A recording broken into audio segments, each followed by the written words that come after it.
The power of suggestion. The ideas we hear over and over again can end up becoming part of the way we interpret the world. When an approach becomes familiar, we begin to create expectations about what we think we are going to find. And those expectations can influence our outlook even before the facts finish showing us what is really happening. Here appears an everyday phenomenon that deserves to be understood clearly, because it is often interpreted in the wrong way or is presented surrounded by a mystery that it does not need. When we talk about the influence that other people's ideas can have on our behavior, it is easy to fall into two extremes. The first is to imagine that an external idea has a kind of power capable of dominating someone's will and directing their decisions.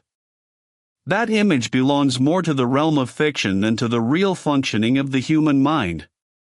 The second extreme consists of thinking that what we hear has no influence on us.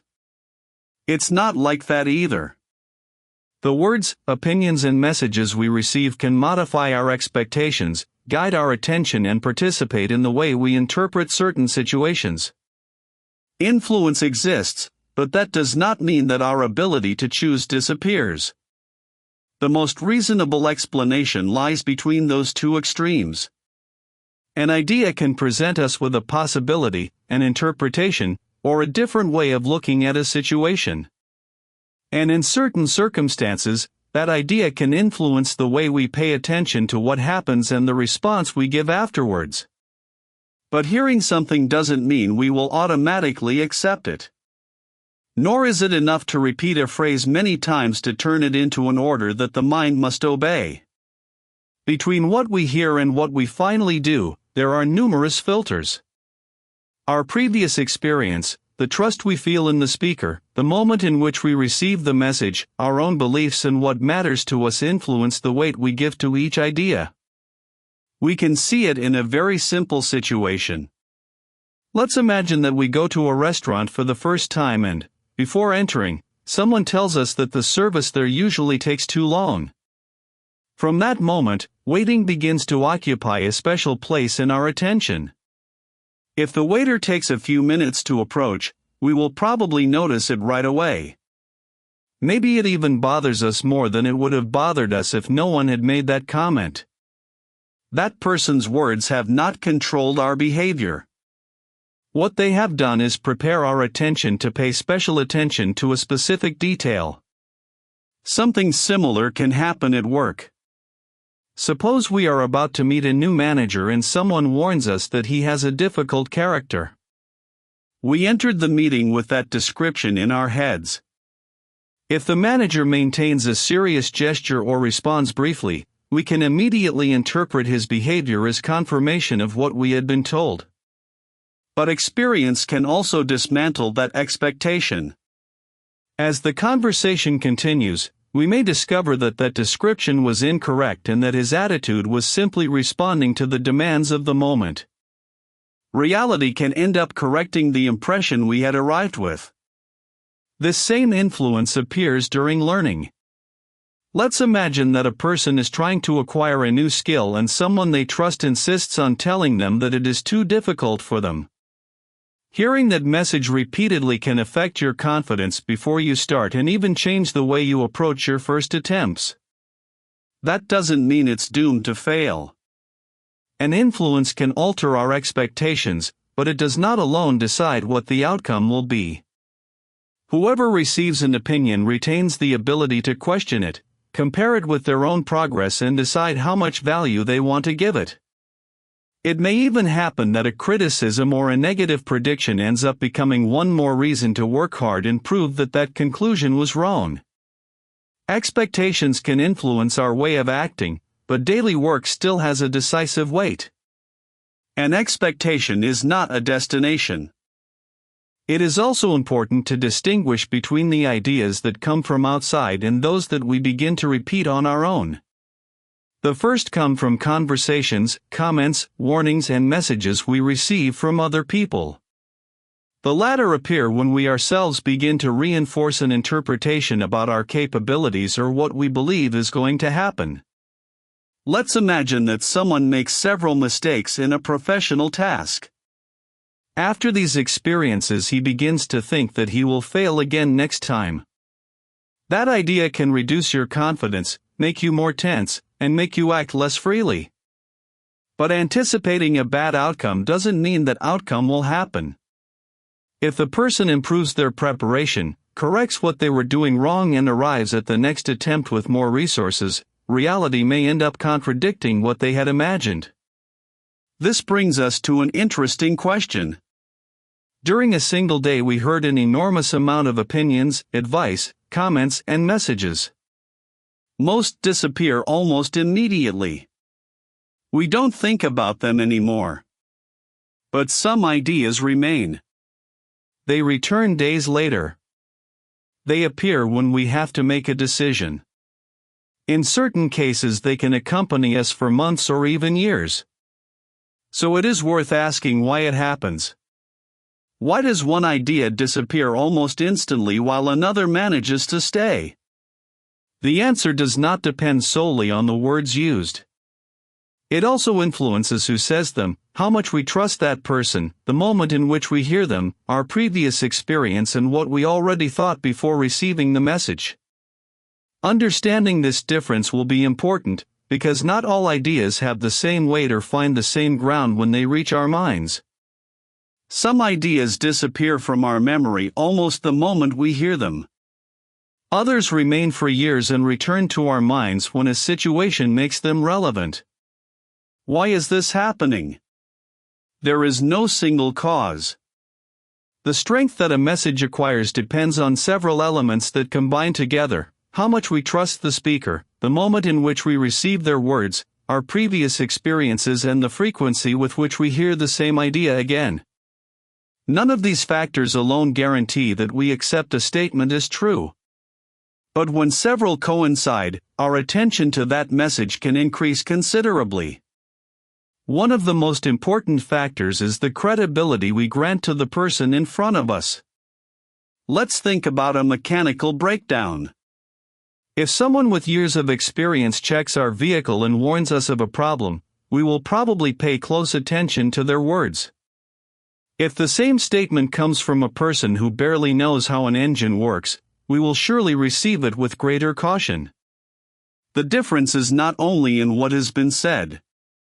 It is also in who said it and in the trust that we place in their knowledge. But here an important limit appears. Trusting someone because of their experience does not mean assuming that everything they say has to be correct. A person can have great knowledge in a certain subject and still make mistakes. Confidence can increase the weight of an idea. It shouldn't eliminate our ability to examine it. A person can master a discipline for years and still make mistakes when talking about a field they barely know. Experience has value, but that value does not automatically extend to any matter. Furthermore, we don't always trust someone for their knowledge. Sometimes we give greater importance to an opinion because we feel affection for that person, because we admire them, because they have prestige, or simply because they are part of our close circle. The moment we receive a message can also profoundly change the way we interpret it. Let's imagine someone who has just suffered a professional setback. You are frustrated and begin to wonder if you really have the skills to continue. At that moment, a close person tells him that perhaps this setback shows that he should abandon that path. In a stage of confidence and good results, that same phrase could quickly lose importance.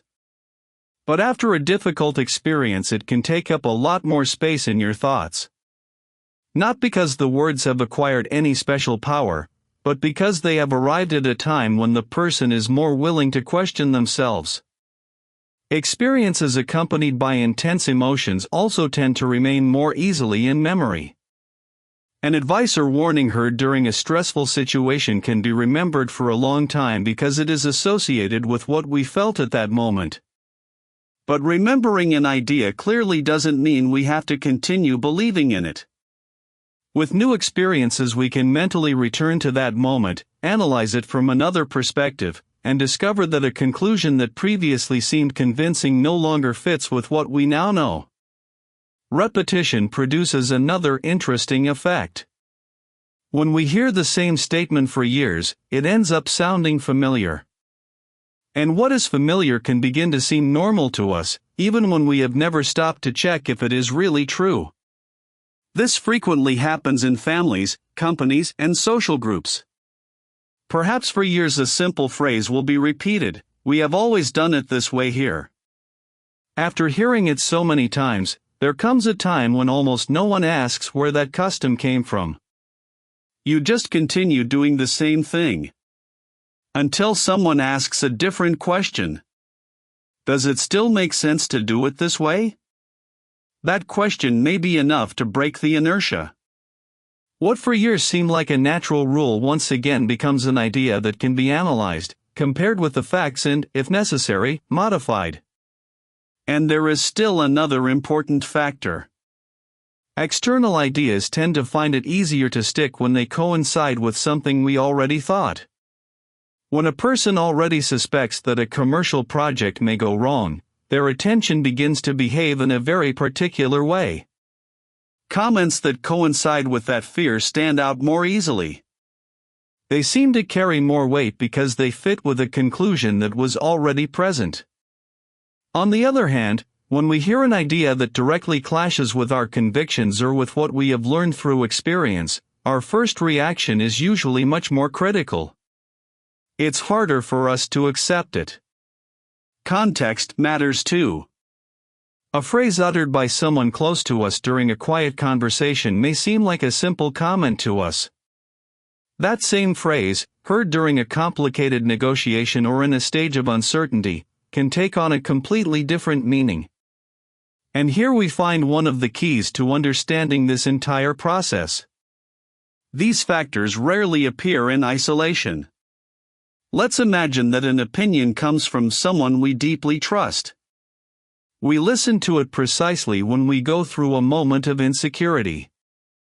Then we hear the same idea several times and, furthermore, it coincides with a doubt that we already had. Under these conditions, it is much easier to understand why certain words can remain in our memory for so long. We don't need to resort to mysterious explanations to understand it. When we look at who transmits the message, when we receive it, how many times it appears, and how it relates to our own beliefs, the process begins to become much more understandable. The goal of knowing these mechanisms is not to learn how to direct other people's decisions. It consists of recognizing when they are acting on us. Understanding them allows us to more carefully examine the ideas we accept and preserve our ability to decide with our own criteria. But there is another much closer source of influence. Our own inner voice.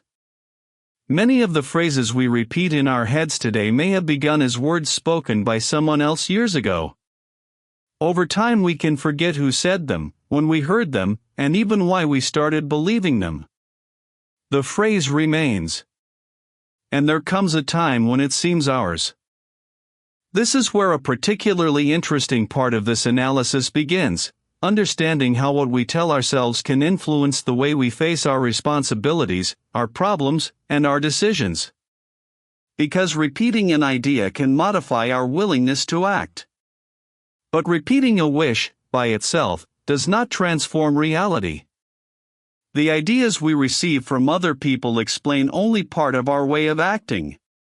During the day, we also maintain a constant conversation with ourselves.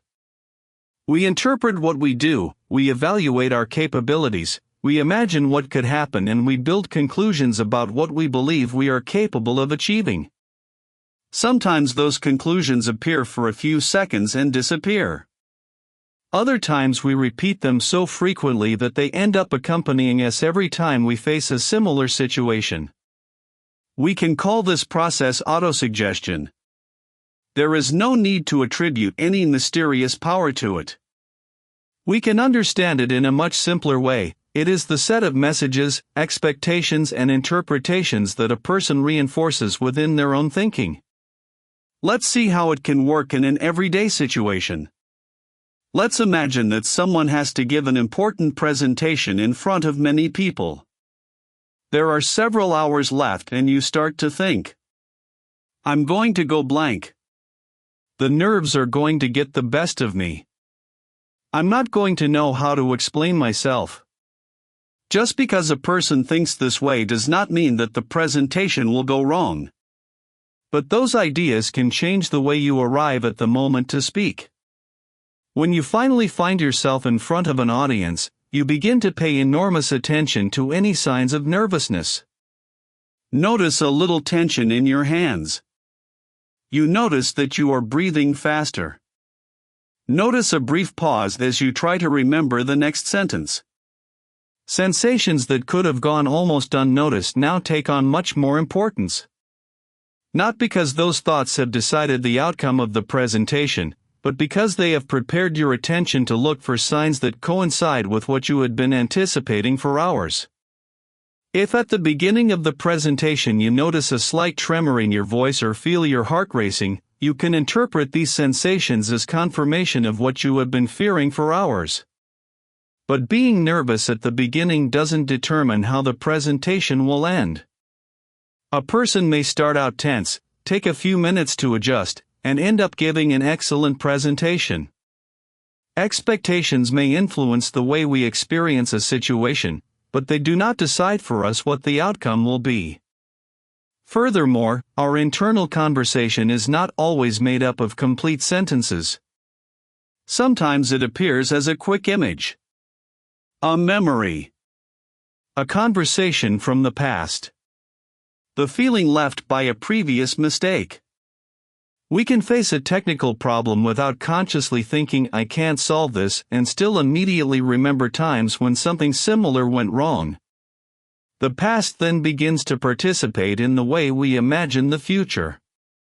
That is why it is important to distinguish between recognizing a difficulty and converting the difficulty into a definition of who we are.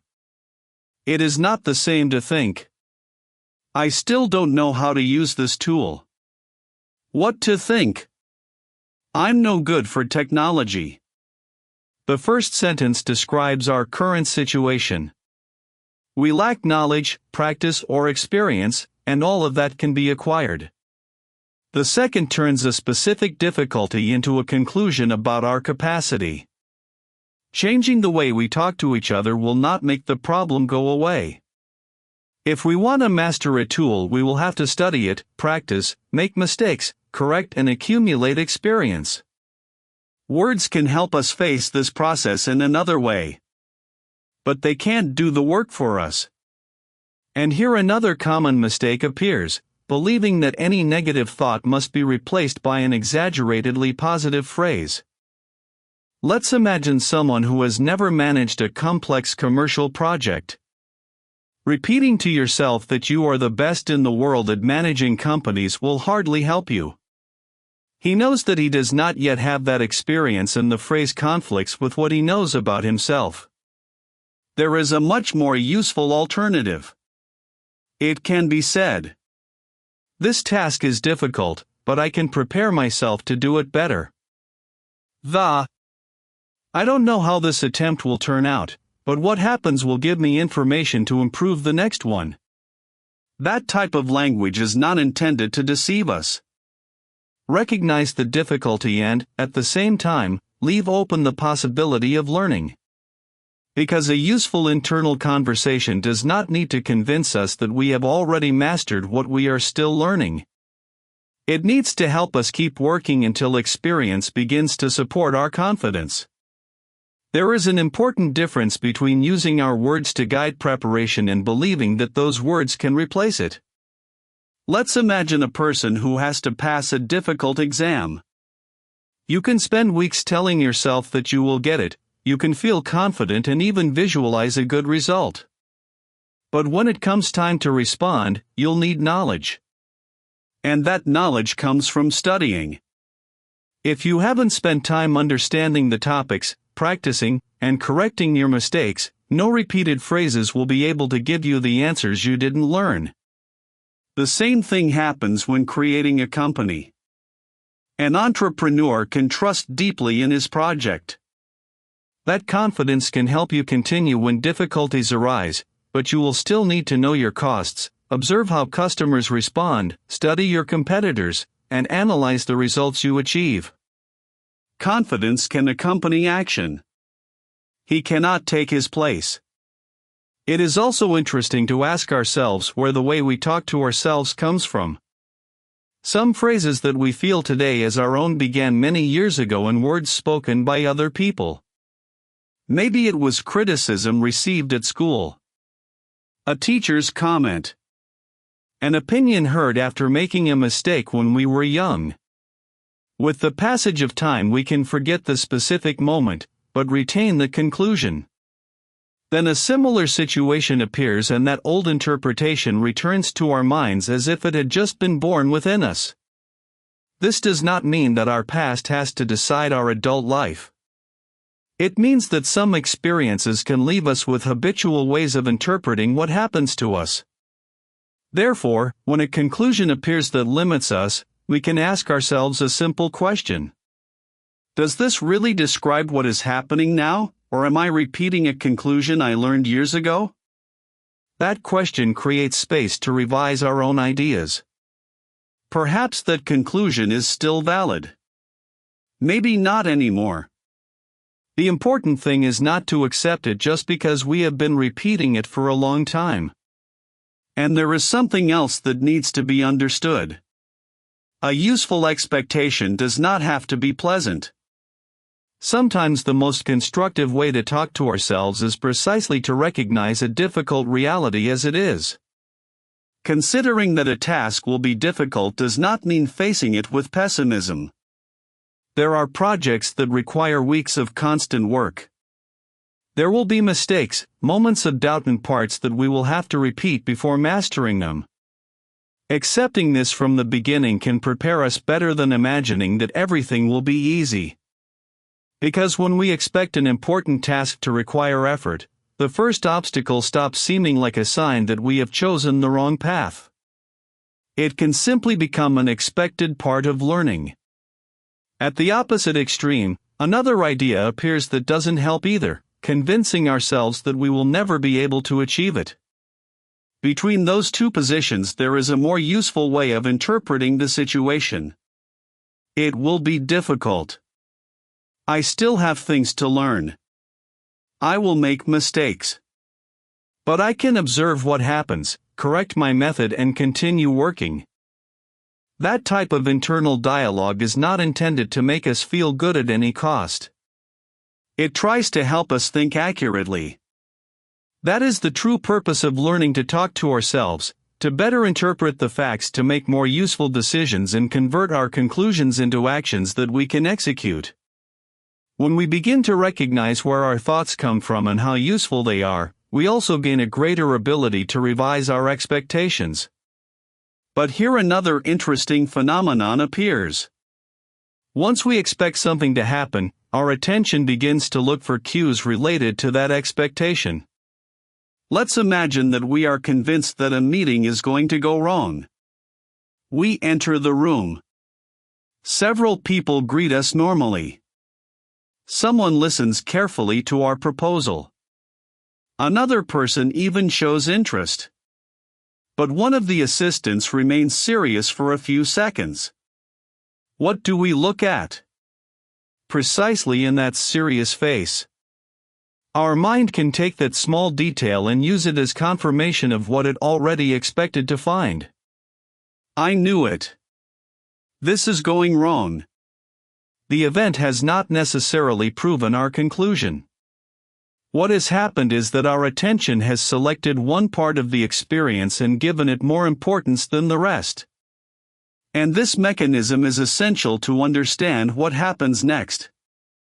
Because our expectations not only influence what we imagine before acting, they can also influence what we decide to observe when reality begins to unfold.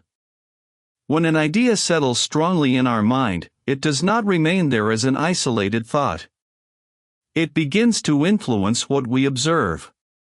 Our attention looks for signs that seem to confirm what we already think and may give less importance to data that points in another direction. There is no need to resort to mysterious explanations to understand it. The mind tries to maintain a certain coherence between what it believes and what it finds in reality. Let's imagine a fairly common situation. A person begins to think that one of their coworkers does not respect them professionally. From that moment, something changes. Begin to observe with greater attention every gesture of that partner. One morning he receives a brief greeting. He remembers it. Send an email and several hours pass without a response. He also remembers it.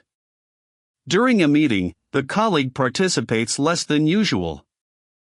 Another sign. He later asks her a question and doesn't receive an immediate answer. Suspicion begins to grow stronger. I already knew it. He doesn't respect me. The problem is that none of these events by themselves prove that this interpretation is correct. The short greeting could be due to a difficult morning. The email could have been lost among other messages. The silence during the meeting may be due to the fact that the colleague was focused on another matter. And a late response can have dozens of explanations. But when there is already a prior expectation, all those separate events can begin to come together within the same story. Our mind connects the dots. And many times he connects them following the conclusion he had already constructed. An important difference appears here. It is one thing to observe facts. It is quite another to interpret those facts. He didn't respond for 3 hours is an observation. He didn't answer because he doesn't respect me is one interpretation. Separating both things allows us to recover an important part of our criteria. Because one interpretation can be correct, but it can also be wrong. And the sooner we learn to distinguish between what really happened and the explanation we have added, the greater our ability to evaluate a situation clearly. The delay of a message can have many explanations. Maybe an emergency appeared. Maybe the other person was focused on a task. A shorter greeting may be a consequence of tiredness. And remaining silent during a meeting may simply be because someone does not have a grasp of the topic at hand. The problem appears when we have already constructed an interpretation before knowing all the facts. At that moment, any ambiguous situation can end up fitting into the story that our mind hopes to find. That doesn't mean we're going to stay stuck forever in that conclusion. New information may appear and completely change our reading. We may discover days later that that colleague was going through a complicated family situation. Suddenly, many behaviors that seem to have a personal explanation take on a completely different meaning.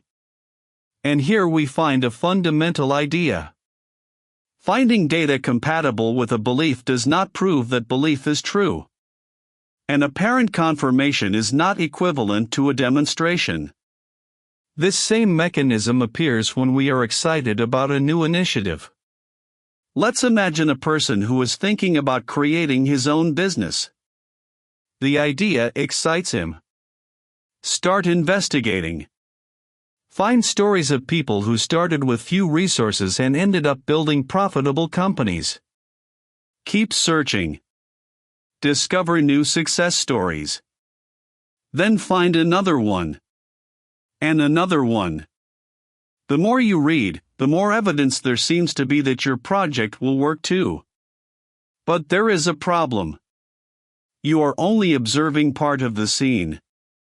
He has not studied how many similar projects disappeared. He doesn't know how much capital those who managed to sustain themselves actually needed. Nor has he checked how long it took them to make profits, what mistakes they made, or what market conditions facilitated their results. Doing good research requires looking in both directions. It is advisable to study what worked, but also that which failed.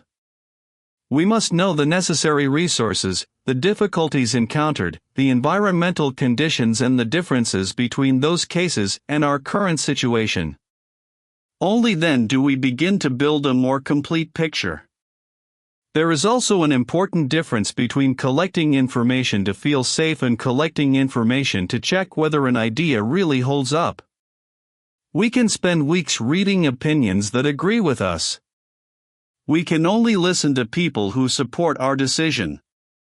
We can gather dozens of favorable examples. And yet, we haven't really put our idea to the test. Sometimes we are not investigating. We are looking for arguments that allow us to continue believing the same thing. That's why it's useful to ask yourself a question before making an important decision. What would I have to discover to accept that my first interpretation could be wrong? The question seems simple. But it forces our mind to search for something it normally avoids, information capable of challenging our own conclusion. It does not guarantee that we always make the right decision. It does help us examine the scenario from more than one direction. This principle can also be applied to our everyday relationships. If a partner responds sharply, we can stop before attributing an intention. He may be upset with us. But you may also be tired. You may have a personal concern. You may find yourself overwhelmed with work. Or he may have simply had a bad time. Seeking alternative explanations does not mean justifying any behavior. It means avoiding turning a first impression into a judgment before having sufficient information. It may reflect disinterest or annoyance. But it can also be a consequence of haste, an accumulation of work, or simply the way that person expresses themselves when under pressure. The key is not to always choose the explanation that most reassures us, nor in choosing the most negative interpretation to prepare ourselves against possible disappointment. The important thing is to accept that, as long as we do not have enough information, there may be several explanations. A possible interpretation is not yet a fact. This principle also directly affects the conversation we have with ourselves. Let's imagine that a person has been repeating an idea to himself for some time. No one takes my proposals seriously. From there, many events begin to take on a different meaning. Send an email and 2 days pass without a response. They're ignoring me again. During a meeting, someone raises a technical objection to your project. I knew they didn't trust my idea. Two isolated situations begin to become evidence of a much broader conclusion.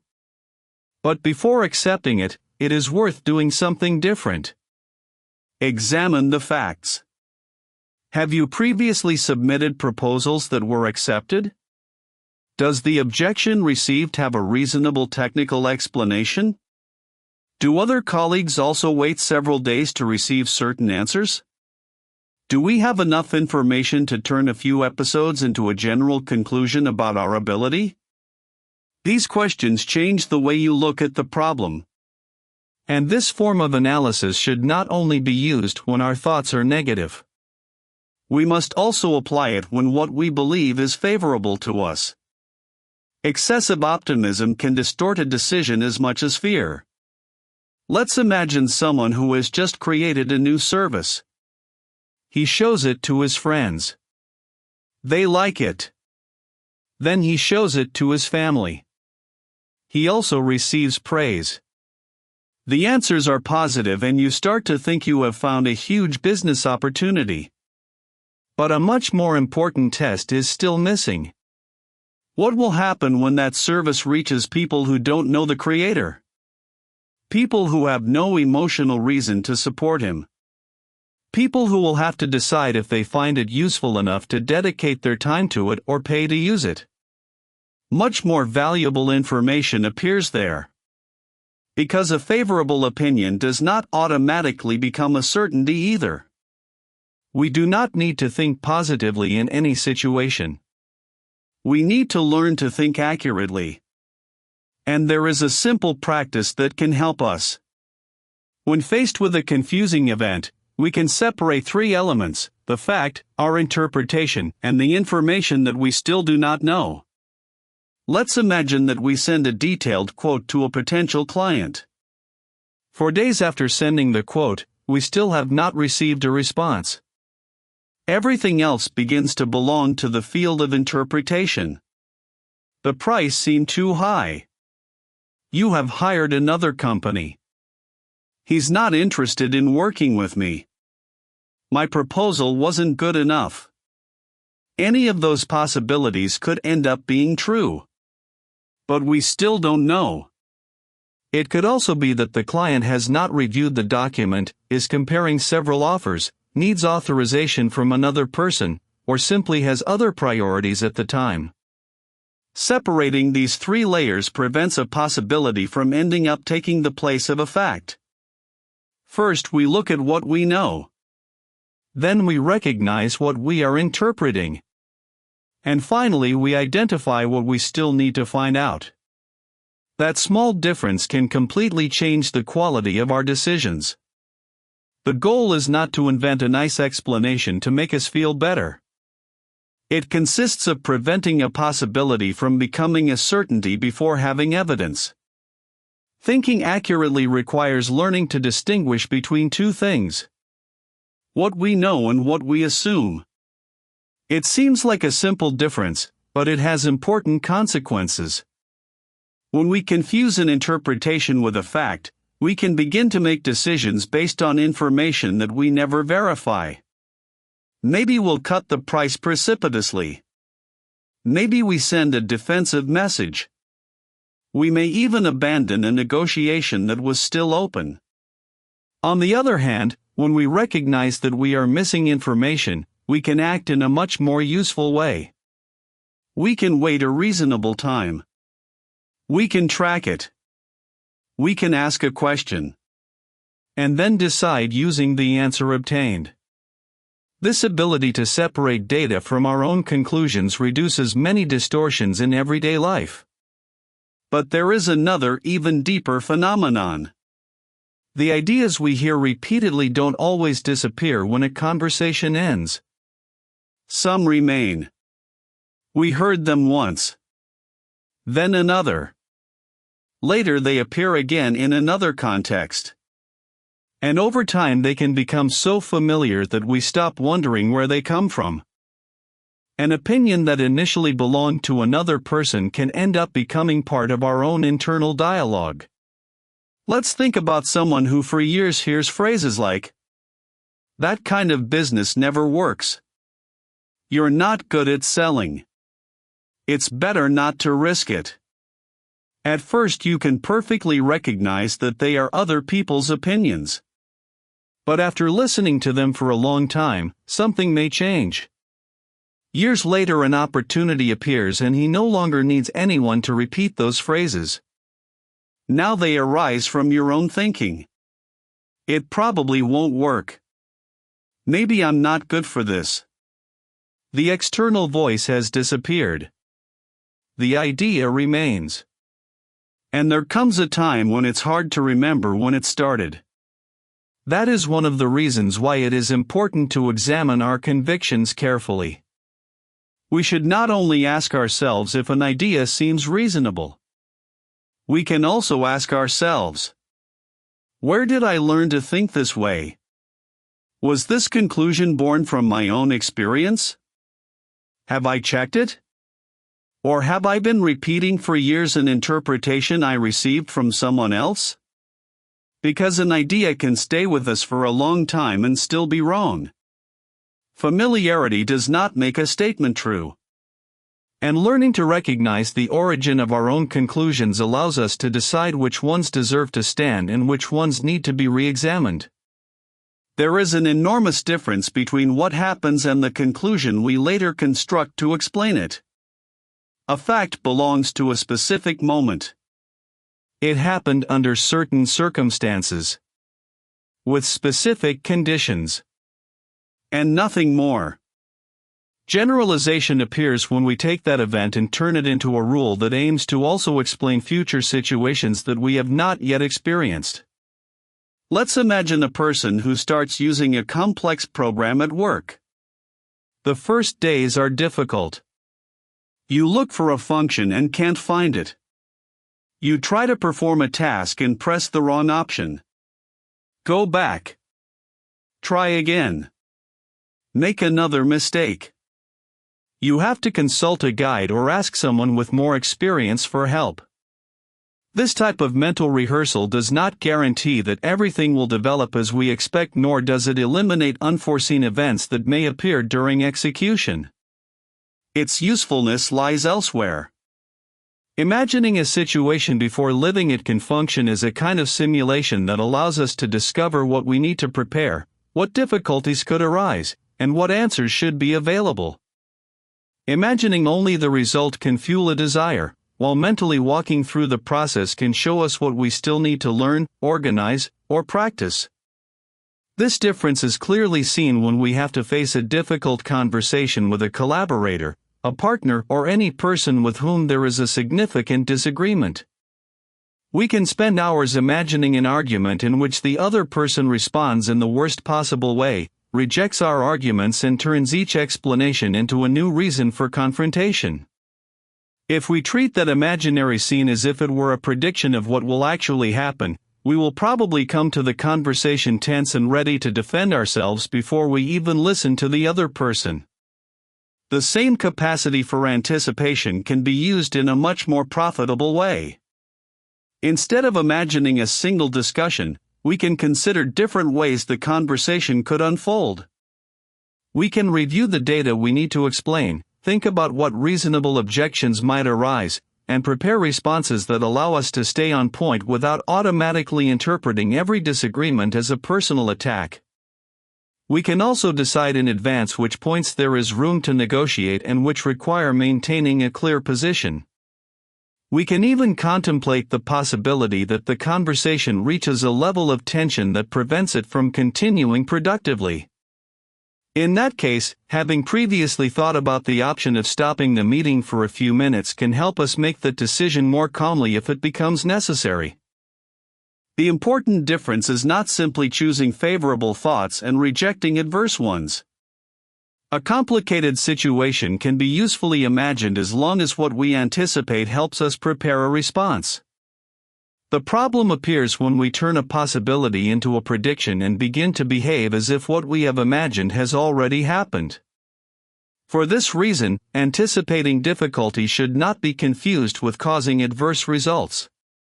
Thinking about a problem before acting does not make that problem appear. In many activities, contemplating possible failures is part of responsible preparation because it allows solutions to be developed before needing them. Let's imagine a person in charge of organizing an important event. If you allow for the possibility of major technical equipment failing, that forecast does not increase the chances that the machines will stop working. What you can do is take it to check the equipment in advance and have an alternative ready to continue if a breakdown appears. The same goes for delivery times. If there is a possibility that a supplier could be delayed, considering that scenario does not cause the delay. It can serve to establish a safety margin within the schedule and prevent a small alteration from affecting the rest of the project. The usefulness of anticipating a difficulty depends on the decisions we make after having considered it. At the opposite extreme, we find another problem. Constantly imagining favorable outcomes without turning those images into actions can produce a feeling of progress that does not correspond to what is happening in reality.